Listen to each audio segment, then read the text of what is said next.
It's August the 8th, Picks edition of the MLB Gambling Podcast. August the 14th, Picks edition of the MLB Gambling Podcast on the Sports Gambling Podcast Network is brought to you by Underdog Fantasy. Sign up with our code MLB SGPN to claim your first time deposit offer up to $250 in bonus cash. UnderdogFantasy.com, promo code MLB SGPN. We're also brought to you by Rhythm. Rhythm's college football and NFL projections are now live. Claim your 7-day free trial today by going to sportsgamblingpodcast.com/rhythm. That's sportsgamblingpodcast.com/RITHMM. Welcome, everybody, to the MLB Gambling Podcast on the Sports Gambling Podcast Network. My name is Malcolm Bamford, coming to you from Newcastle upon Tyne in the northeast of England. Today is Monday, the 12th of August. Yeah. Scott just noticed the very moment the penny dropped there. Right, so I've scheduled the show on the wrong day. I've also done the post wrong, Scott, and I announced it wrong at the start. Apart from that, flying start of the week, we are here to handicap a full slate of action for Tuesday, August the 13th. Joining me, I'm very sorry about all of that, Scott, because mainly you're the one who has to sort all that shit out. Mr. Scott Reichel. Scott, how are we doing? Hey, doing pretty well. I just sorted out 2 of the 3 things, so all I have to do is fix the post. But yeah, it's fine. Yeah, we're here for the 13th, so not the 14th. Should be fun. Yeah, it wasn't your fault, though. It was the first photo that was in the collection of photos, but it wasn't actually in order. So that's where it went wrong. Right, okay. But doing well. Well, How's it going with you? The first error I made was I announced the wrong. I went the 8th of August when it's not the 8th of August, but that was your entire nation's fault for putting the 8th first. But then it turns out I had the day wrong as well. So apart from that, yeah, I'm good, thank you. I've just had a little winner. I never win Build-A-Bet, Scott, ever. I'm so bad at them because I don't really concentrate when I put them in. I just put in 3 things that add up to like 5 to 1. But I've had one tonight on the football in the Championship, Burnley and Luton. Little plus 550 winner, so that will pay for some baseball tonight. So if anyone's got anything for the Monday night games, throw them out for me. I've had a little look at Cincinnati on the money line tonight. It's Sonny Gray against Andrew Abbott. I've taken Andrew Abbott, so we'll see. So yeah, if anything, anywhere I can reinvest my little winnings tonight, won't go amiss. Gio first in the chat, Trev. Callum stopped by as well. Exciting week for the Premier League. Callum's one of our Premier League listeners. Kicks off on Friday night, Scott, so that's exciting. But the big news, Scott, is that both you and me are currently having statues built in our honour because of our home run picks over the weekend. I was flexing because I picked Joe Adele, a very confident pick of Joe Adele on the Thursday night show for Friday. And just as I was in the middle of my victory lap, you went and usurped me the night after with Jackson Merrill. It was a right old price, plus 675 or something mad. Yep. Something like that. Good effort. So we are officially the hot hands, Scott, so we need to keep that going. Were you sad to see the back of the Olympics? How was your Olympic experience? Fine. I ended up watching some events in passing. Made some money on Brazilian volleyball on one of the last days, which was pretty nice in the bronze medal game. That worked out well for me. Besides that, it was fine. The Olympic basketball show, I started off well, then it kind of went down the drain late. I just was not very good the last couple of rounds, but Team USA won both, which was not too surprising, but still nice nonetheless. Yeah, overall wasn't really that eventful for me, but I thought the closing ceremony was way too long. Does that count? Didn't get on my radar. That I went to a restaurant and they had it on. I went to a restaurant and had it on TV. It's the only reason why I mentioned it. But like Tom Cruise came down and he did a stunt, and then like Snoop Dogg and they did like a massive music presentation. And the Red Hot Chili Peppers showed up, and I'm like, what is this? Is it a concert for an hour and a half? Like what are we doing here? So I don't know. I just think that the closing ceremony is way too long. I find it a little bit baffling that Tom Cruise is good an actor or whatever it is he is. He just seems to get a pass for being a mad Scientologist. No one seems to be bothered about that. That's a good term, by the way. A mad Scientologist, a mad scientist. Like, I like that. Oh, That's yeah. well done. That's well done. People think this shit's just thrown together. Yeah, I just don't really.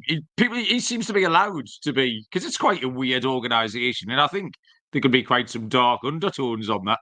But because it's Tom Cruise, he just appears to get a free pass. So there you go.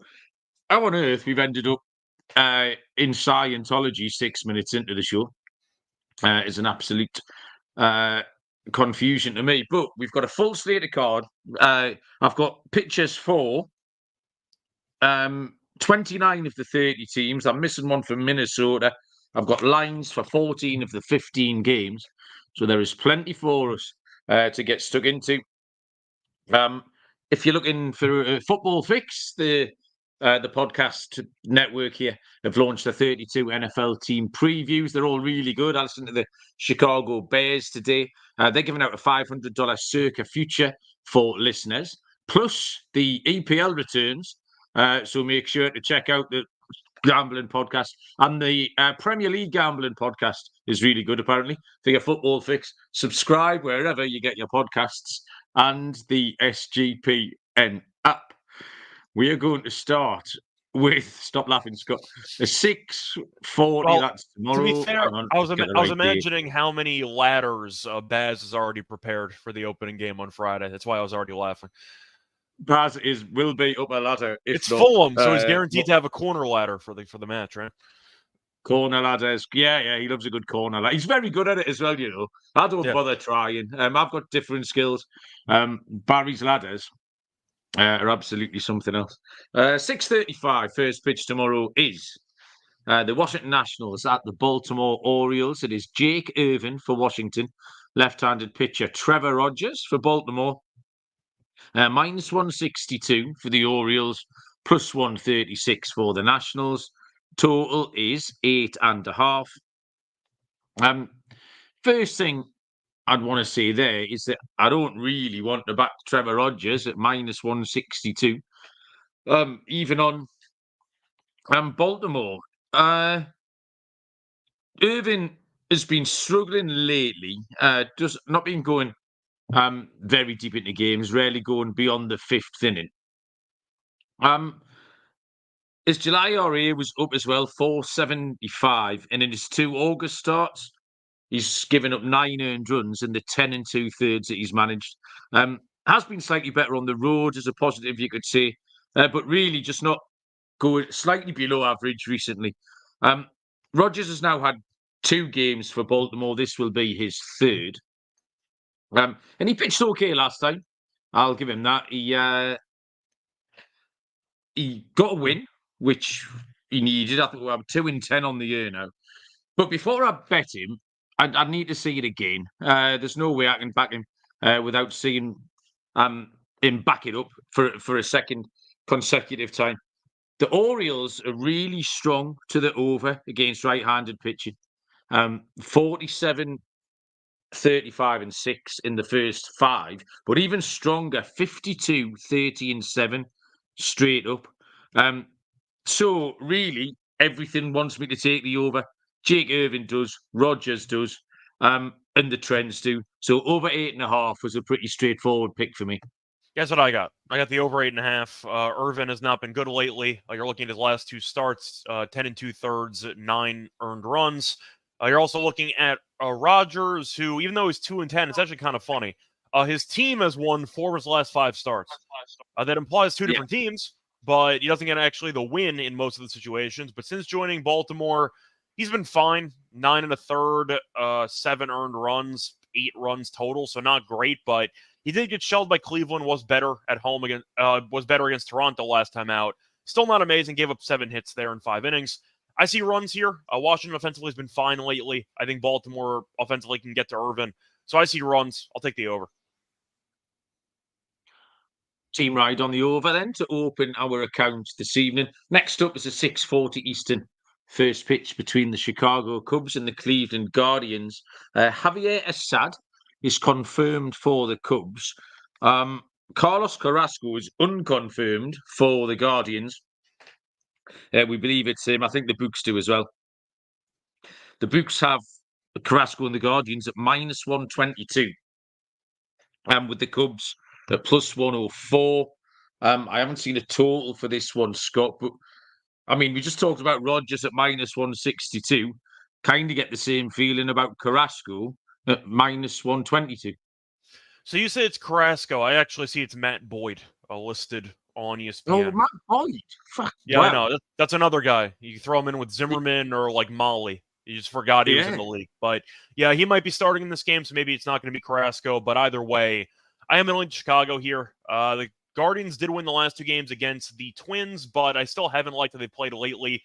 Cubs have been good. We saw them sweep the White Sox, which is, I mean, kind of a foregone conclusion, but at least they got the job done. Sada's not been great lately, but his team has won 4 straight appearances by him, so maybe that's a sign of, I'd say, positivity moving forward. Cubs, though, have won 4 straight. They've been good offensively, mostly not really trusting Boyd or Carrasco, whoever they end up using for this matchup. I'll link Chicago here at +1.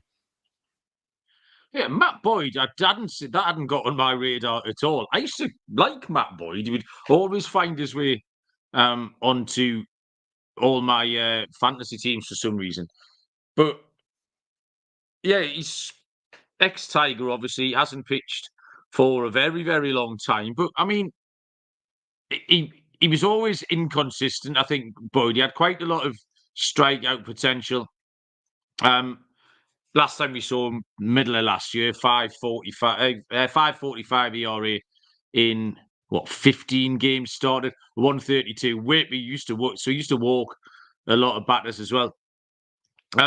So yeah, I don't really know what to do with that. I was going to take the Cubs anyway with Carrasco. The presence of Boyd doesn't really change much. What Assad does, short starts, but good starts, and he sets the Cubs up for a win. 4 consecutive games the Cubs have won behind Assad's starts. And I think the Cubs are in better form as well. The Guardians burned me last night by beating the Twins, which I wasn't thrilled about. But they still didn't put too much bat on ball. I think they had fewer hits. There was a Ramirez hit one out, and they had a little flurry of runs in the 4th or the 5th inning. So yeah, I prefer the Cubs in this spot. At dog price as well, +104. Happy to take Chicago. 6:40 Eastern first pitch. This is the game that's off the board. Seattle against Detroit. Seattle at TBD, but we think it's George Kirby. Detroit will throw left-handed pitcher Tarik Skubal. And as I say, there's been no lines on this, even though I think the pitchers have been fairly settled all day in this one. So Kirby, a real juxtaposition here with Kirby, because Kirby continues to be reliable, while the Seattle offense is just not reliable at all. So his last start, he gave up 3 runs against this Detroit team, actually. And Detroit won that game 6-2. You'd think a 3.20 ERA would be better than an 8-8 record. So that's the entire problem you've got with Kirby and the Mariners. Skubal was very good again against this Mariners team last week. 7 innings, 9 punch-outs with only 2 earned runs. Seattle have 4 games under 500 on the road. I lean Detroit, but the total will be very low here. We had a couple of games with 6.5s, didn't we, last week? This won't be far away, with these 2 on the mound. But the over on the first 5 in Tarik Skubal record, all straight up, in fact, 13-8-1 to the over, 14-8 straight up on the over. And so maybe both lineups will be slightly more prepared to see these pitches than they were last week. So I think the total is going to be low. Your instinct says low, but the numbers are telling me to take the over, Scott. Yeah, I think we had the same overall thought process on the side. I would lean to Detroit based on Skubal. However, I think I am going to lean to the under in this game. We saw Seattle have a great offensive showing on Sunday night against the Mets, but the Mets bullpen we know is useless, and Seattle torched them. But the point is, I do think both starters are going to pitch well in this game. You were right about the low total, though. It's probably 6.5 or 7, if I had to guess. Yeah. So it's not exactly appealing, but I just see a low-scoring game here. Both offenses not very good recently, with the exception of last night for Seattle. I see a pretty low-scoring matchup. I mean, we saw the Gilbert start, for example, on Saturday, where They scored 4 runs. They gave up nothing. They won the game 4-0. I see kind of a similar scoreline here, maybe in favor of Detroit, where Kirby gives up a run or two, Skubal pitches well, and you get a rock fight. So I don't mind maybe a 3-2 type game, something like that, but I think I am going to lean to the under. Don't mind Skubal strikeouts in this game. You mentioned he struck out 9 Mariners last time. Maybe that could be the angle to go back to for this one. But I am going to go with the under. I just like both pitchers too much. Underdog Fantasy, one of our favourite supporters here. You can go 8-0 and win 325 times your money over there at the minute. You can play fantasy football the right way, which is obviously Best Ball. Best Ball Mania is live with $15 million in prizes. And Underdog just launched their season-long college football predictions, higher and lower for your favourite college football players. Use our code MLB SGPN to claim a special pick and first-time deposit offer up to $250 in bonus cash.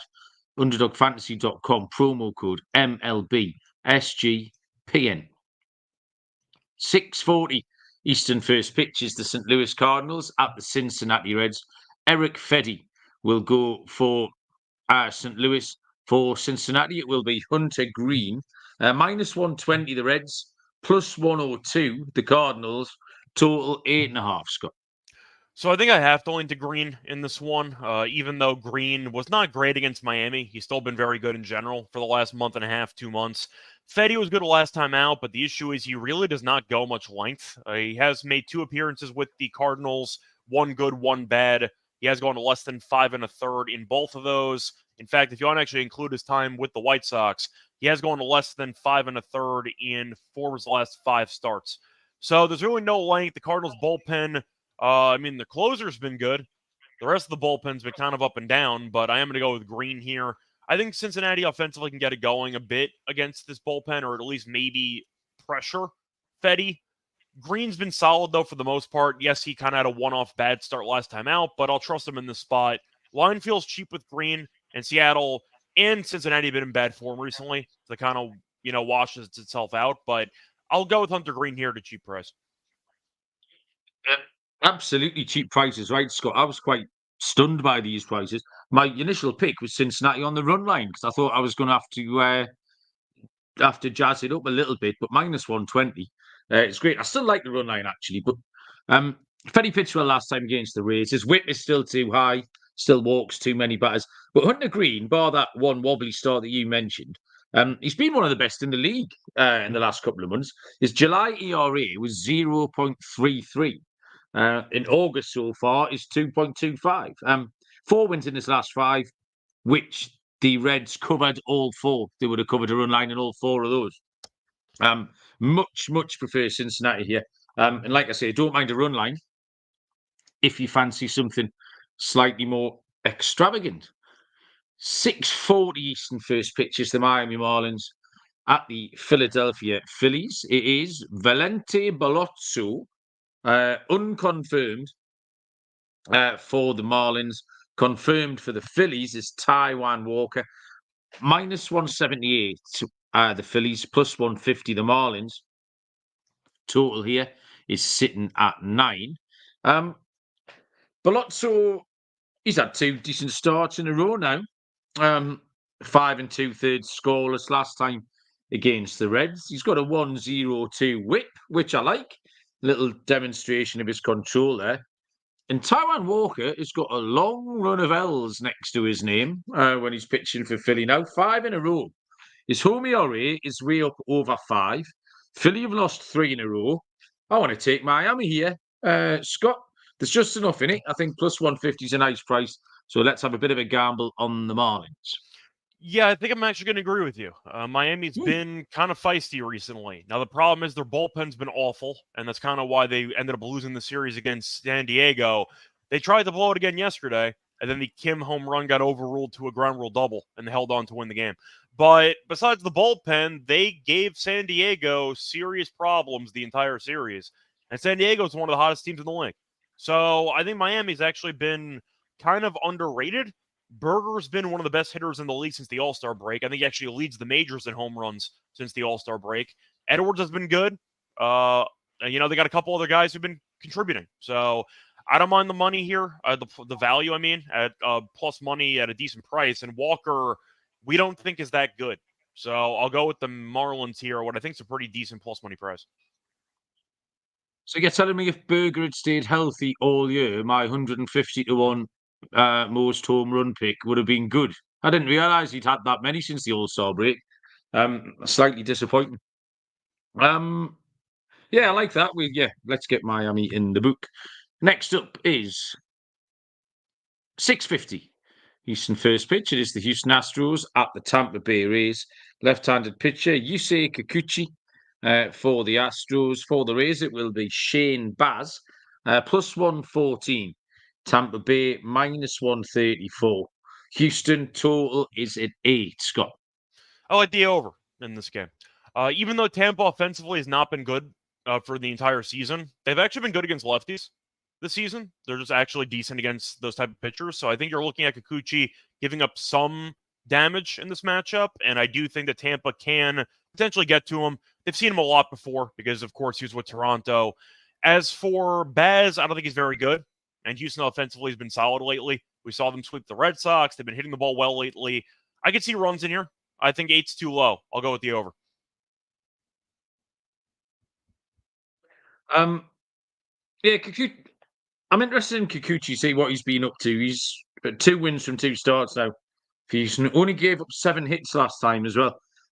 Did walk a few. In fact, he's walked 3 batters in each of his 2 starts for Houston. So you might get a cheeky walk prop there if the bookies are sleeping a little bit. Shane Baz is still settling in, I think. 29 innings now across 6 games. His whip is too high. I think there's better days ahead for Baz. I like him. And I'll be looking maybe to bet him down the stretch. I think there's the odd person you can make money out of down the stretch. And Baz will be one for me.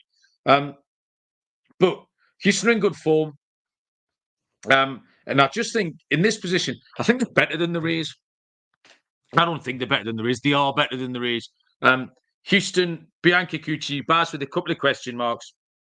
I think minus 134 is a decent price here for Houston. Next, we will go to the top of the page, where the Oakland Athletics take on the New York Mets. Ross Stripling, your mate, will go for Oakland. Unconfirmed, that is. Confirmed for the Mets is Paul Blackburn. Plus 140 for Oakland, minus 166 the Mets. And the total here is set at 8. Oakland got me over the line in Survivor last week, so I'm still going, clinging on by the skin of my teeth. I didn't look very far in this game because... it's a revenge game. It's your guy. Yeah, well, exactly. There's one pitcher that I want to be on the side of against another pitcher that I want to be on the opposite side of. Oakland is slightly less scary on the road, even though they did terrible things to the Blue Jays over the weekend. Jesus, what an awful weekend that was for Toronto. But I like the Mets on the run line here, plus 128. So I want to make a case for the Mets because I don't like Stripling at all. Oakland offensively was actually decent the last, or I should say they performed well the last couple games against Toronto. I think they won the last 2 games of that series. Then again, Toronto stinks. The Mets have really not been good lately, and I'm concerned about it because they were not great against Colorado. They managed to win 2 games there. Got swept by Seattle. They scored 1 run in those 3 games combined. Like, I have a hard time fully taking them on the run line when they scored 1 run in their last 3 games combined. I know Seattle, pitching-wise, is amazing, and I understand Stripling's not very good. But I really don't want to lay that with the Mets, who have been kind of doing nothing offensively. I might actually lean to Oakland here. Like, I don't like Stripling at all, but what do you say the money line price was for this game? Plus 140 Oakland. Minus 166 for them. If I was going to take the Mets, it'd maybe be first 5. Like, maybe. Yeah. I wouldn't mind maybe betting a team total on Oakland. I think Blackburn was fine his first start. He might not go much length. The Mets bullpen has not been very good. I really don't want to trust the Mets offense right now. And we saw them against the Angels also not look great a couple series ago. So I'm going to stay away from the Mets entirely. Give me Oakland team total over. They've been hitting lately. It's good enough for me. It's a revenge spot as well. I don't know if is it a revenge spot for the pitcher or is it a revenge spot for the A's? Which one? I don't think the A's have any revenge because the front office has been trying to move everybody to Vegas for the last 3 years. So it is a revenge spot, but Blackburn was good his first outing. Still doesn't go much length. So I'm going to dare the Mets bullpen to probably piece together 3-4 innings, and I think Oakland offensively can capitalize. But they've been good offensively, and you might end up getting a pretty low team total. So I'll go with Oakland team total over. 7:10 Eastern first pitch. The Texas Rangers at the Boston Red Sox. Jose Urena for the Rangers. For the Red Sox, it will be Cutter Crawford. We have lines of +114 for Texas, -134 for Boston. Total, Scott, is 9.5. Yeah. So for this one, you actually want to go first on this one? Yeah, absolutely. Cool. Urena, I don't really like him. I don't think he's very good. He's thrown the odd decent start, actually. However, Texas have lost all of them. They've lost his last 5. The lowest game total across that span was 9. In the last 6 games, the lowest game total there was 9. Crawford's lines have been wild, absolutely wild. He's allowed 22 earned runs in his last 4 starts, but the totals in those games have been 12, 17, 19, and 15. So just all over. It's Crawford. I don't like Urena. Crawford's given up tons, and all the games are going over. Easy. Over 9.5, Scott. Yeah, I'm on the over. I assume we're going to be on the same page here, but Urena, I'm going to give him props. He's been in the league longer than I think he should be. He still has a career, and I don't think he was ever actually good. We saw him be awful with Miami. He was bad with the Rockies. He was awful with the Rockies. And yet he's still bouncing around. Good for him, earning a paycheck. But I don't think he's any good. Crawford had a pretty decent start. He was very good to start the year. Then he was bad. Then he picked it up again. And now he's given up 5+ runs in 4 straight starts. So I don't trust either guy in this game. Boston offensively was not very good over the weekend against Houston. But Texas was good offensively the last 2 games against the Yankees. I see runs here in bunches. So I'll go with the over.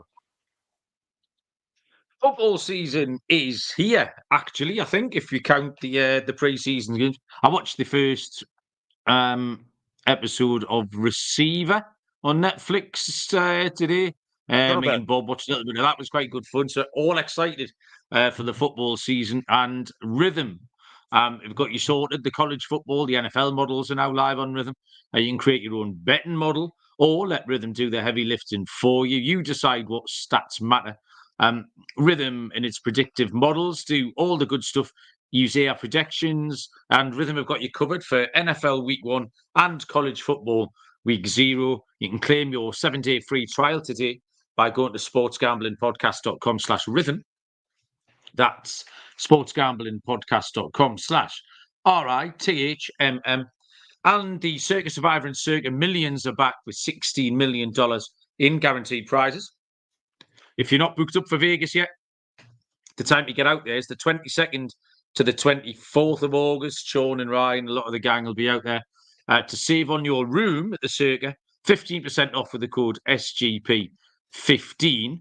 And for the contest, sign up while you're out there and then use our proxy to play. $50 off with the promo code SGP at proxy.footballcontest.com.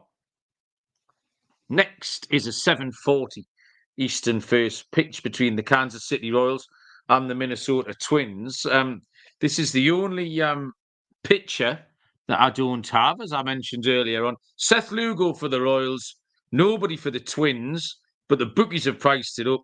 -116 Kansas City, -102 Minnesota, total of 8.5. Scott? Yeah, so I find Lugo, just extremely confusing over the last month. Yes. So I really don't know what to expect from him. I kind of have to throw him into the Pablo Lopez and Freddie Peralta camp for now because he's either really good or really bad.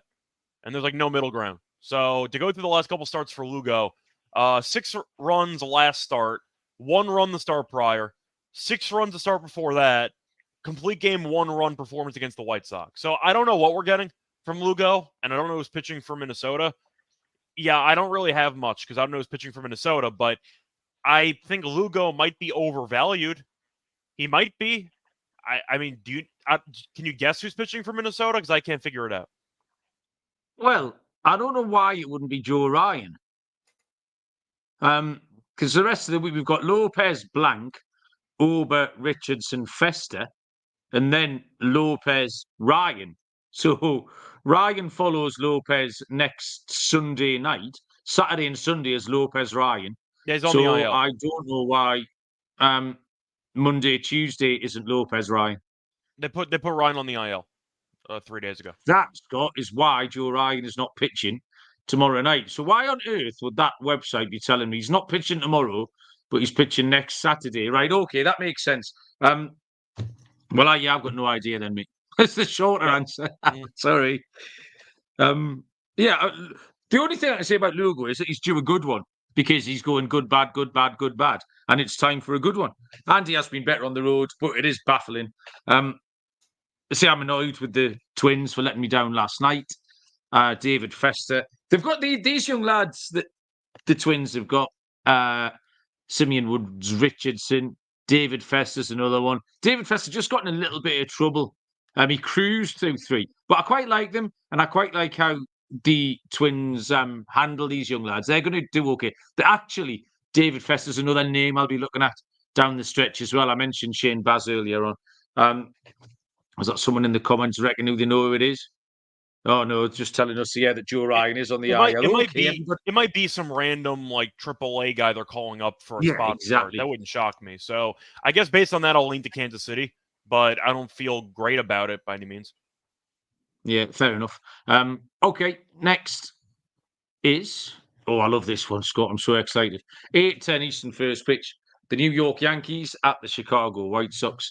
Left-handed pitcher Nestor Cortez for the Yankees.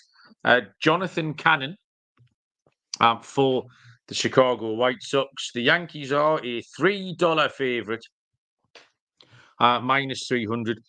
The White Sox plus 245. And the total is 9. Who've you got, Scott?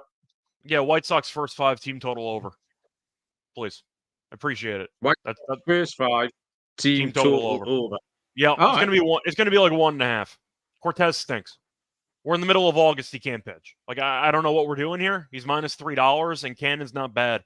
It's either White Sox or pass actually for this one. I saw Dobnak actually did pitch I think yesterday, so I don't think he's available because I think he actually threw a couple innings yesterday because Festa went no length. So I don't think Dobnak's going to pitch at least the start of that game. So we'll see what Minnesota does. But Cortez has been useless. Like I can't tell you anything positive about him. He shouldn't be in the rotation. The White Sox are really bad. Like, I'm aware of it. They're one of the worst teams I've ever seen play the sport.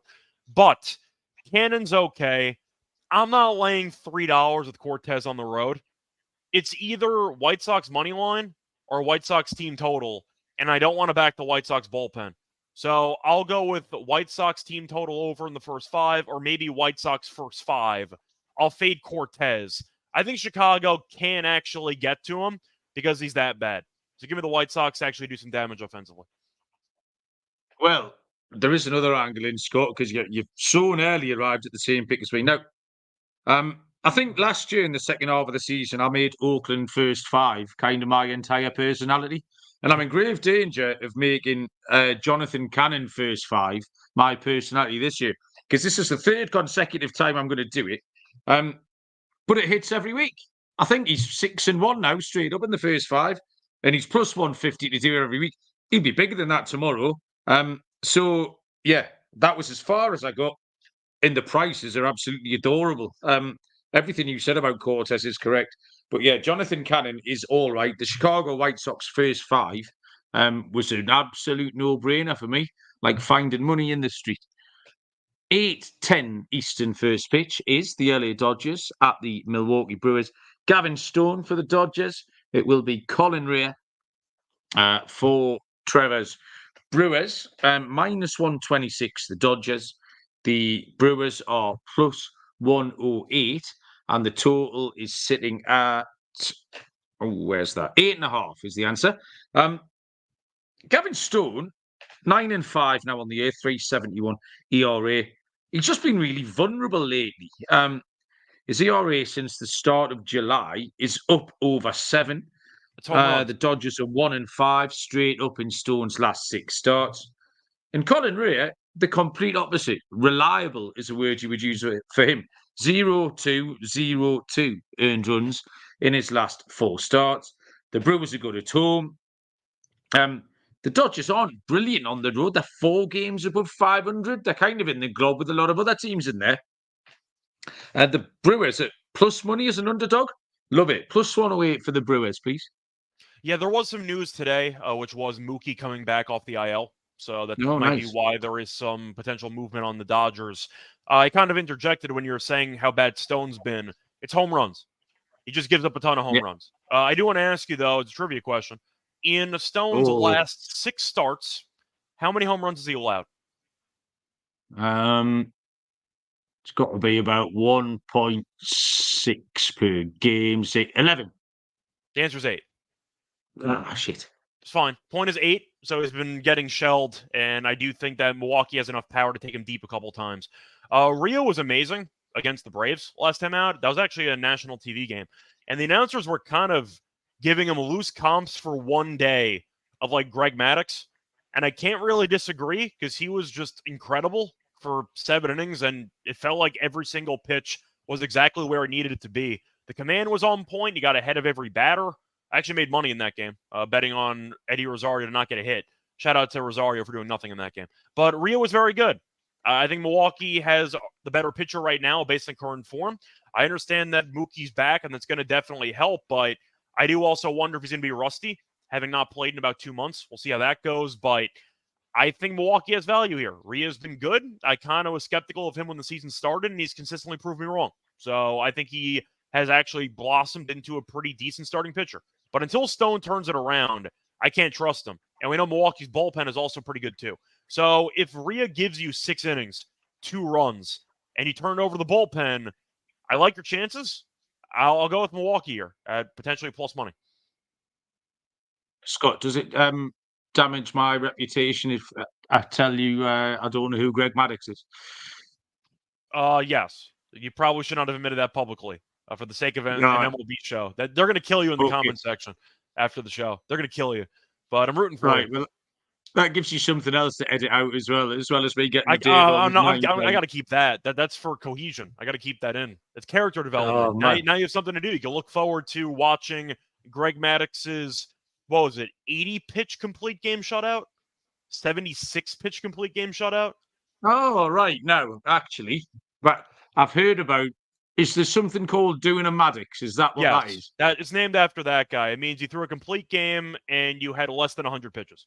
Maddox, right. I'd say, I know exactly who he is. Maddox I'm back in the game. This guy who threw less than basically like 93 miles an hour, and he just completely dominated for his entire career. He won multiple Cy Youngs.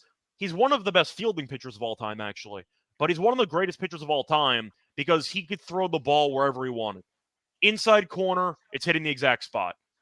Down low, it could hit any part of the zone whenever he wanted. His command was perfect. He probably has the best command of any pitcher to ever pitch, and that's why he's extremely famous. You've got to remember, baseball didn't start until 2016, so it's not entirely my fault. All right, so I've restored some gravitas by knowing that you could throw a Maddox. I'm claiming that one. Roberto Clemente has joined us in the chat. How you doing? Nice to have you along. I apologise for my ignorance there, everyone. I'll set myself some homework. People can't understand you anyway, so they're not going to complain.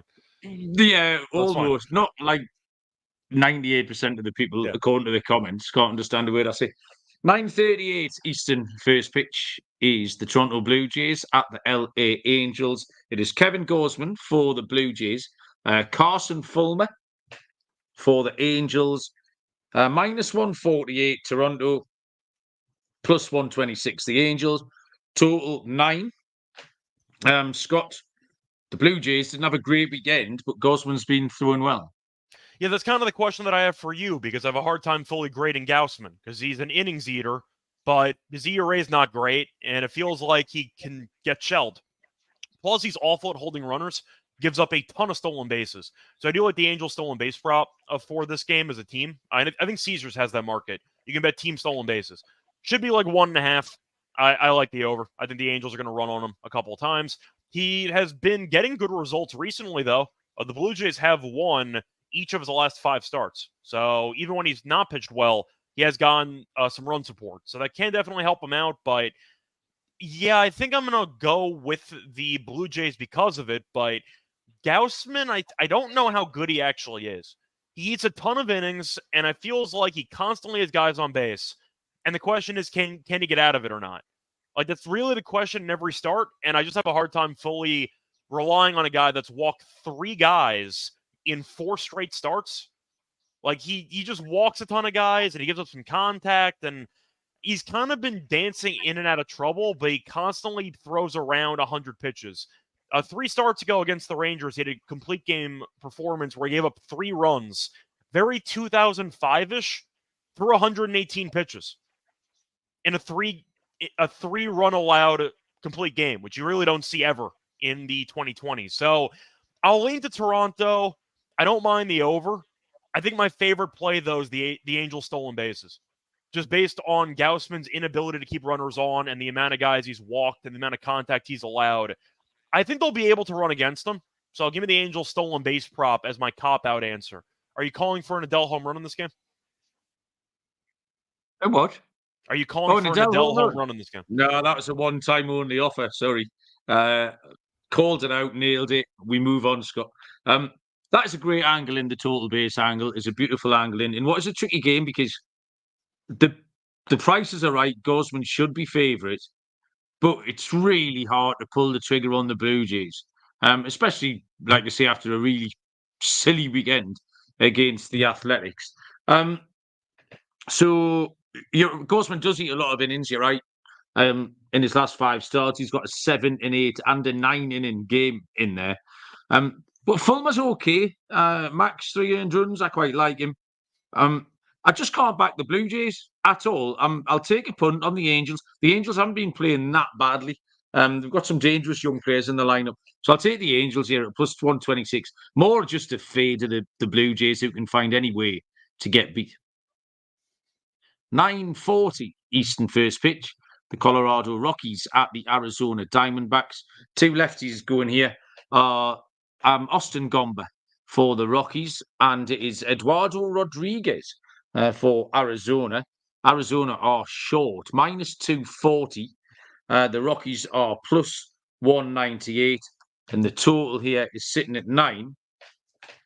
Austin Gomber, we know what he is. 5.37 road ERA. There's nothing fluky about it. That's just how he rolls.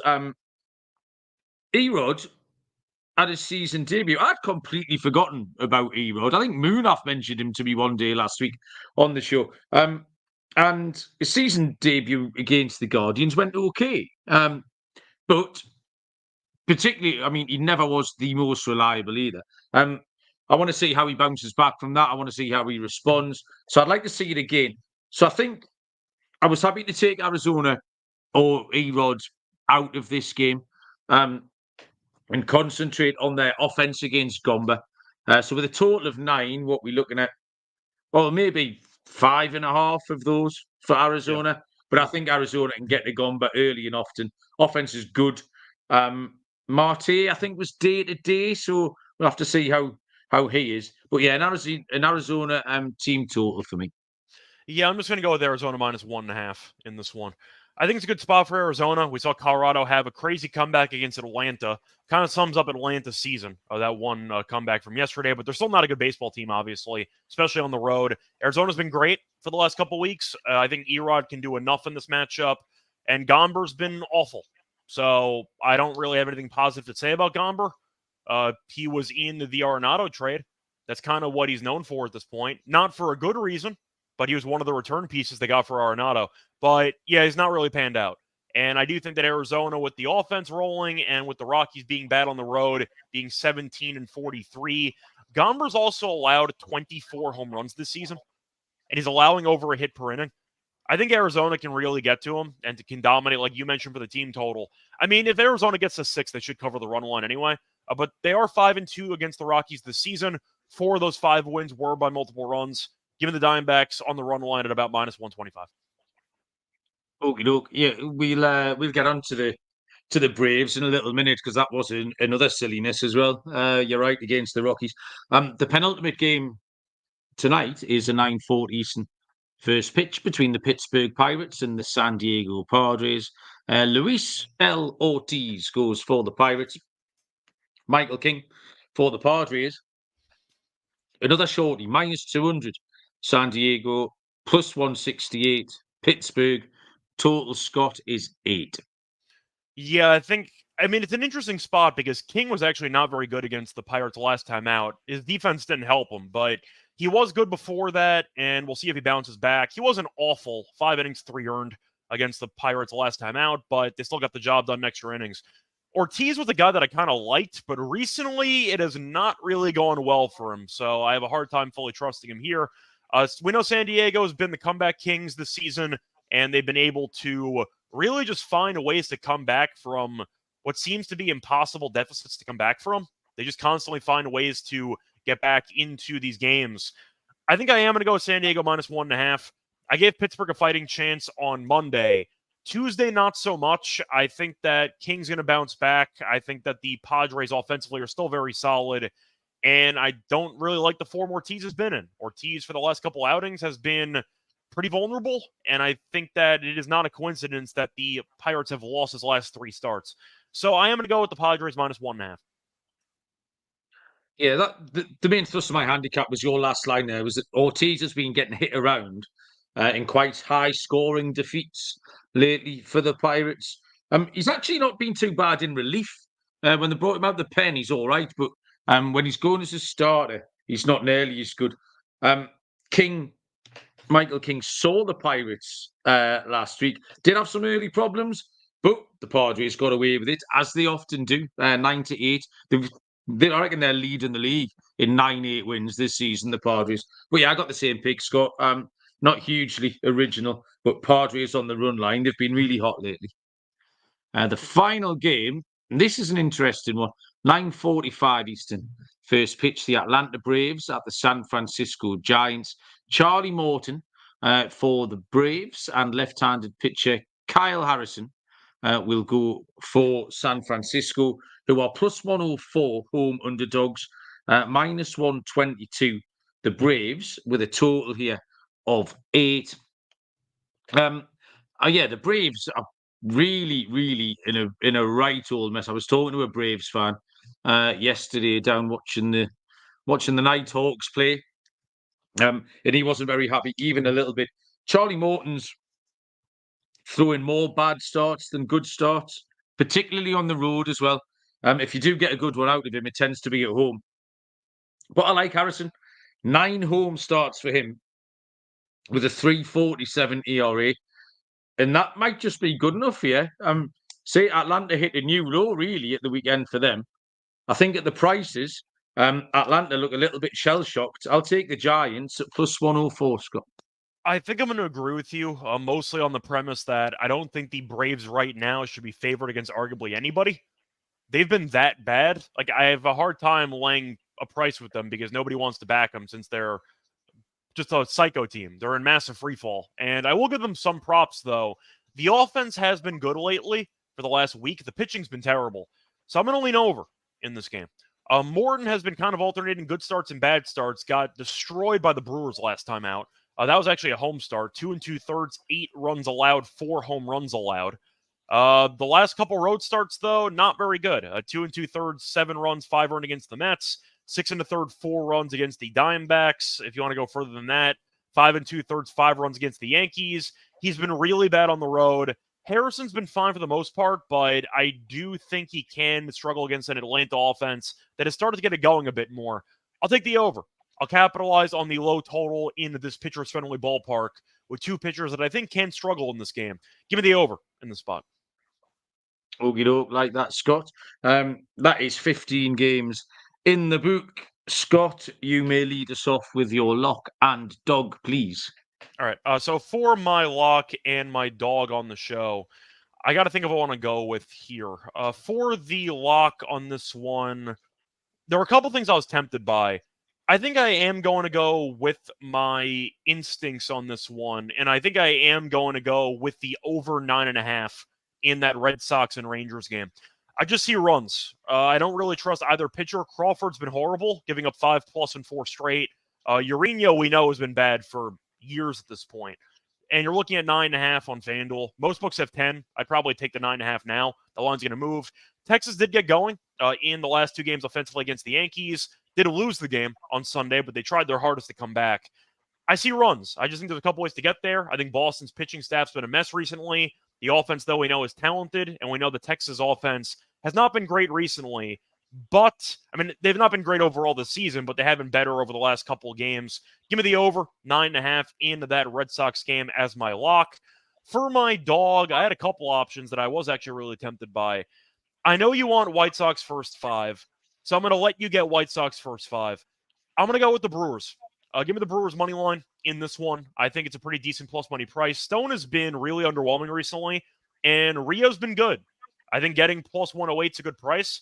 Milwaukee has been kind of up and down recently, so is the Dodgers, but I would probably wait on this one. I think that with Betts coming back to the lineup, you're going to see Dodgers money coming in before the game, so maybe you might end up getting plus 110, plus 115. But I am going to go with the Brewers here. I think Rio won me over. He's been good. He's a Maddox Jr. kind of, but he's been good this season, so I'll back him, and he was very good last time out. No runs against the Braves. But I think Dodgers overvalued. Stone has not been good. Give me plus 108. Okay, thank you. Yeah, my lock will be Cincinnati. I'm surprised at these prices. I'm really surprised. I thought Cincinnati would be shorter than minus 120 than they are to beat the Cards. There's not an awful lot between the two teams, but there is quite a considerable gap, I think, between Hunter Green and Eric Ferry.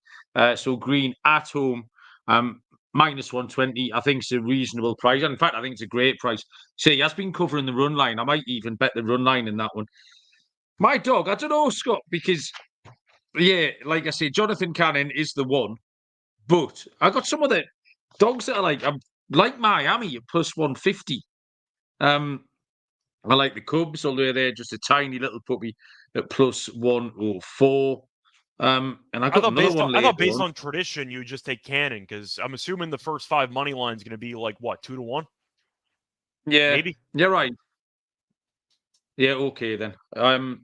You've I mean, you're fading Cortez and you're getting a great price out of it. Like, I feel like there's an argument the value is going to be crazy. I'll tell you, the obvious thing to do here is to parlay the White Sox first 5 with Miami. And then we'll all be rich, and that's the end of that. Okay, Jonathan Cannon, it wins every week. You're right. It's a system play. System play at this point is the White Sox first 5 behind Jonathan Cannon. But now, Scott, the pressure is really on because we are on a streak of 1 in a row each on dingers. So, who are you going to make it 2 in a row with? Well, I have for the record, I did the show for Monday, so we'll see if Arenado homers tonight. So I might sabotage that before these games actually take place. I'm trying to think of who I want to go with, because there's 2 options that I'm tempted by. One is going to be fading Gomber and taking Eugenio Suarez, because he's just been known to be a solid hitter against lefties. The other would potentially be probably Contreras from the Brewers, just fading Stone, who's been getting shelled recently. I see Trevor mentioning Adames. I thought about Adames too.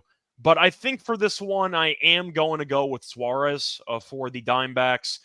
I just think that whether it involves Gomber or whether it ends up involving the bullpen, there's going to be a bunch of chances for Suarez to go deep. And I do think that he's in line for a good performance here against the Rockies this season. He does have a home run. He has 7 hits and 27 at-bats, so he's been fine.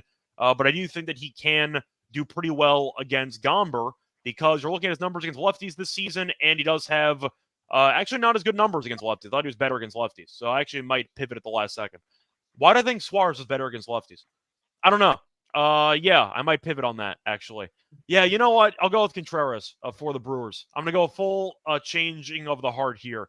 Suarez has been good against Gomber, so at least the head-to-head numbers back it up, but I really thought he was better against lefties. I don't know why I did, but either way. Yeah, I'll go with Contreras. I mentioned before, Stone's allowed 8 home runs in his last 6 starts. That's not exactly ideal. Contreras, I think, can go deep against him. he has been on a bit of a home run slump. He had a home run against the Braves, and he hasn't really done much since. But I do think he's in line for a good showing here. He has been solid at home. He has pretty solid overall numbers, kind of the same average, actually, home and road. But based on Stone's home run issues, I think he's in line for a good showing here. Give me Contreras at a home run against Stone. It was nice to get a look into Scott's internal monologue there. We joined the inner workings of Scott's brain for a couple of minutes. My pick is, let me see, I like this because we've said Seth Lugo has been struggling a little bit, and I like Royce Lewis tomorrow. His numbers pop. Tucked in there, number 3 in the lineup tomorrow for the Twins against Kansas City. So I will try and follow up Joe Adele with not quite as silly a pick, but I'll take Royce Lewis. That will be my pick, Scott. And we are just about done. Is there anything else you would like to tell the people before we let them go? Not really. Looking forward to the games tonight and the games tomorrow. So, yeah, it should be fun. Have a tennis podcast coming up later tonight for Cincinnati. So if you want to attend the show, I'll have you covered in a couple hours. Trev says my hat looks like I'm from Minnesota, and I've got no idea what that means. Is that some kind of insult, or? I mean, I went to college in the Midwest, but it was Wisconsin, so they hated people from Minnesota. Just kidding. There's like a rivalry there between the two states. But no, I don't think it's an insult. I think they're saying that you look like you belong in like a log cabin or something. Like, you might be day drinking some beers a bit, and then you might head over to like a farm or something. You might chop down some wood. It's train drivers, as it happens. That is the land of 10,000 lakes, I believe. Brilliant. I enjoyed that a lot. I will go, I promise, and research Greg Maddux between now and tomorrow, and I'll come back armed to the teeth with all the facts and figures. Thanks, Scott. That was a load of fun. Good luck, everybody, with your picks. We appreciate you getting involved. Somebody will be back tomorrow night. And until then, we will see you all down the road. Cheers.